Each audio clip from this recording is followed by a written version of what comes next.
Hi, this is Scott Dudley from Funnel Fella Radio, and welcome to podcast episode number 19, where today we're going to be talking about the two things that may make or break your landing page. So to get straight into it, it's no secret that the area above the fold on a landing page is the most important real estate on the page. But even so, it's still amazing how many companies end up getting this wrong. And in the modern age, there are a million distractions that can get in the way of preventing conversions. So it's absolutely crucial that you avoid things that are certain to impede conversions and confuse or bore your prospects. So really, you have to look at it from the point of view that you only have a few seconds to get a visitor's interest, otherwise you'll lose them. So you need to get their attention immediately. And the visitor should be able to instantly see what the objective of the page is without any confusion or other distracting elements on the page that are competing for their attention. So here's an interesting case study that provides an example of how the section above the fold should be set up. And in this particular example, this landing page experienced a 232% lift in conversion, so it more than doubled. And interestingly enough, the things that they changed were pretty straightforward, and it's certainly not rocket science. So with that said, this is the case study, again by VWO. And if we jump over to the actual full version of the case study after I've opted in for this. So this is a company called OpenMile, who are an internet software services company. The company size is 1 to 10 people. They're in the US. So this was a startup that used technology and process automation to provide superior brokering services around trucking services. Using OpenMile.com, its web platform, as well as mobile technology, the company allowed customers to find the best quotes offered by qualified carriers. It was a win-win for both providers and consumers of truck-based freight services. And in this particular test, they used VWO to test the optimization possibilities.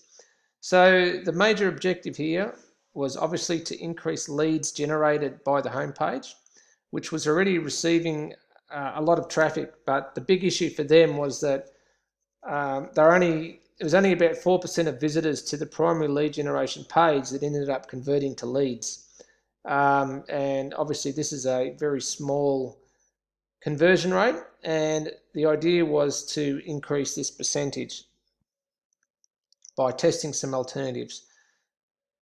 So what they ended up doing was they redesigned that lead generation page to enhance effectiveness. And if we take a look at what the lead generation page originally looked like, in just a few words, we've got a large image here that is the full width of the screen above the fold. On the right hand side, you can see the front of a truck in red, and then the rest of the picture or the design shows a background that is like a browny orange color. All right, so the first thing here that comes to my mind is that the truck blends in with the background. Between the red, the brown, and the orange, it all sort of blends in and looks the same. Okay, so as well as that, there's an extremely weak headline here, which just says truckload freight rates, which is probably one of the worst headlines I've ever seen. That's not appealing at all, particularly for this target market. And then there's a sub-headline, Get Truckload Freight Rates and Trucking Quotes, powered by OpenMile. And then underneath there, they've got 4 buttons. So this is a big no-no. Rather than having one primary call to action, they've got 4 different buttons, all for different purposes. The first button is supposed to be the main primary call to action, where it says get a truckload quote.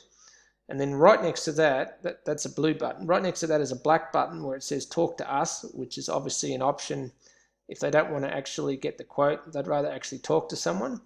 And then below those 2 buttons, you have the social media sharing icons for Facebook and Twitter.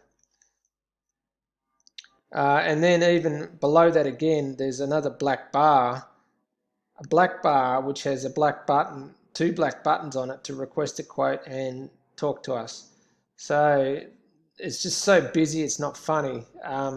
But the 2 most important things here that stand out to me is I've already explained how the truck and the background just blend completely into each other, and then you've got all these busy buttons everywhere on here, all clumped together, where there's just too many options. So the company felt that the existing page masthead was too cluttered and hence distracted visitors, which is pretty much what I just said. It hypothesized that by improving legibility of the masthead copy and allowing the masthead to occupy a large part of the page, the lead conversion rate from the page would increase. So they then completely changed the design around. So they removed the image completely, and instead of an image, they've just got a coloured background, which is like an aqua colour, sort of a bit of a cross between blue and green. I think you'd call that aqua. And then we've got the big headline with a white font, free freight shipping rates, which is a simple but straight to the point headline, which for this particular target market was exactly what they were looking for, and they were able to understand straight away what they can get from this page. And then the subheadline backs it up nicely: get free shipping rates from qualified trucking companies.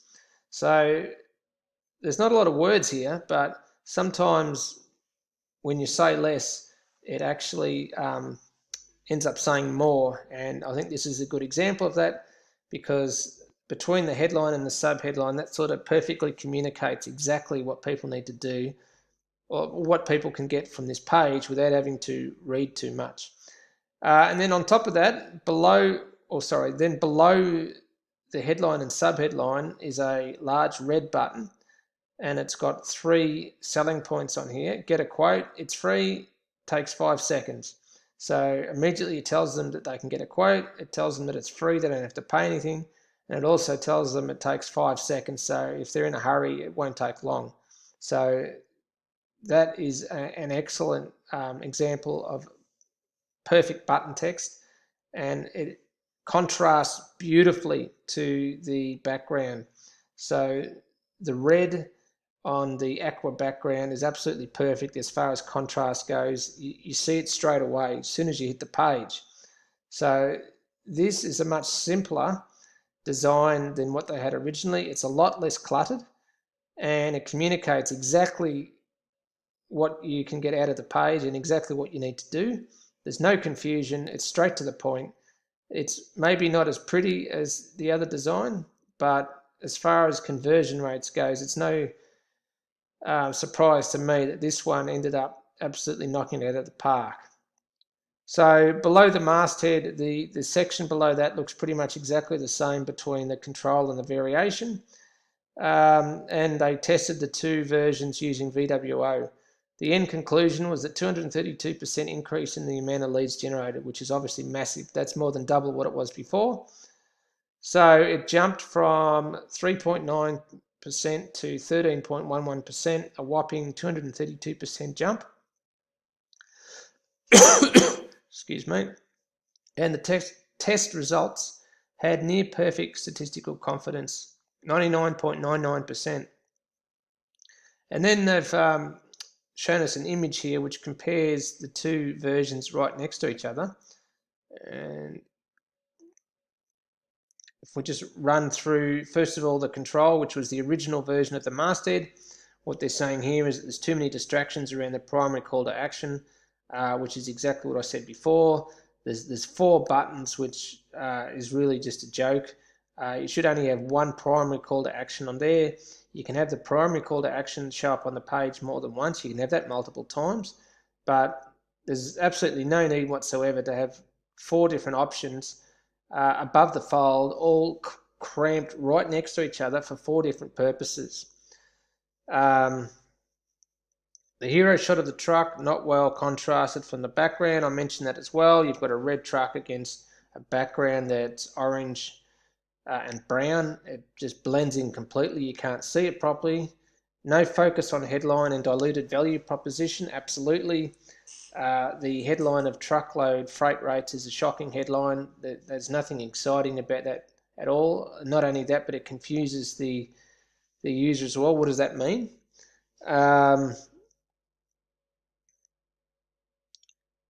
more than one call to action button, so I've already mentioned that, and then the subheadline almost hidden. So that's true, I had to zoom right in to even be able to read it.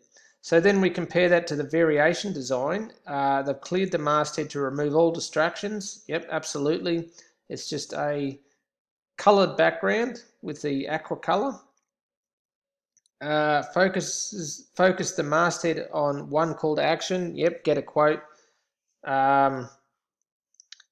Rather than having the 4 buttons here, the 4 different options, perfect. Well contrasted colors, absolutely. The red button contrasts perfectly to the aqua colored background, stands out straight away. And remove the very thin social proof. So this is actually a very good point. If you are going to add social proof to a page, then there's really no point in adding it if it's going to detract rather than enhance your reputation. So say, for example, if you've got on there 10 Twitter followers and 15 Facebook likes or Facebook fans, whatever you want to call it, then that's really embarrassing, more so than enhancing your reputation, because it means that basically nobody likes you on social media, so it makes you look worse than it does makes you look better. So in that particular case, then you just simply wouldn't add it to the page. But on top of that, I don't recommend that you add social media sharing buttons to landing pages anyway. Landing pages have a purpose, that they're there to convert. They're not there to send people to social media to like or share your page. The most important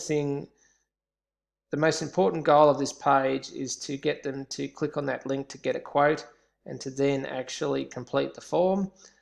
The social media stuff is irrelevant, and maybe you can put that on your homepage of your website, but it doesn't go on a funnel. That's just a complete waste of time. That's my personal opinion anyway. All right, so that's that. And then, so the 2 points that this whole podcast is based around is that the first point was the stronger value proposition. The headline on the control page was weak, shocking headline. Even visitors who wanted what the page was offering, such as getting a quote, they weren't able to figure out what was being offered, and because of that, most of them just ended up leaving the page. And the headline on the variation page did a much better job of conveying what the visitors could actually get, and that it was free and fast. The two major benefits on top of actually getting a quote was that it's free and it's fast, which obviously is what people want. Then the second point was that the distractions were removed. So the original page had way too many distractions surrounding the primary call to action that would generate leads. Absolutely, all of those buttons, 4 options, book a quote, contact us or talk with us or whatever, and then the 2 social media sharing buttons, that's just crazy, having them right next to each other as well.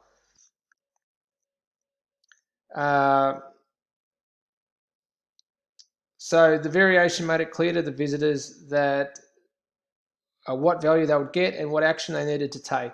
Absolutely, the social media buttons were removed and the talk to us button was no longer needed near the main call to action button.